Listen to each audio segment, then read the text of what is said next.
Now, based on your results and what we spoke about a few weeks ago, we're going to need to fast track your procedure. It's going to have to be done next week. Mighty God.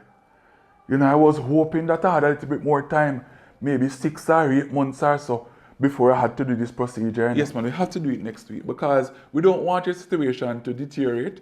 We want to ensure you can get the treatment that you need. And also, it's going to mean that you're going to have to be in bed rest for a little while. So we want to get it done as soon as possible. And you're going to have to find the funds and everything. But I want to find out, do you have any questions that you want to ask? Yes, man, Doc. Of course I have a question. And this question has been on my mind since you told me about the details of this procedure, you see. Hear me out clearly there, Doc.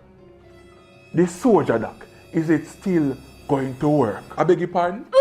The Soulja, Doc, is it still going to work? Mr. Bernard, I'm not sure that I'm understanding what you're catching my asking. drift. What is your question? Doc, during this operation or procedure, whatever you want to call it, is the Soulja still going to be operational? Mr. Bernard, you cannot be serious. You mean to tell me that after all that we spoke about a few weeks ago, and now me giving you this new bit of information, that is your only question you have to ask, Doc, Mr. Bernard? I don't think you understand, you know. I am a very serious man, you know. And I am a married man.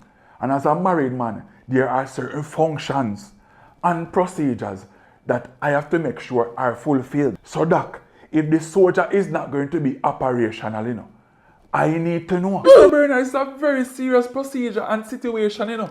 Are you asking me that question? I want to hear me out. And I want you to take me serious, you know. You see, if my Soulja now go work, this procedure or operation is not going to work.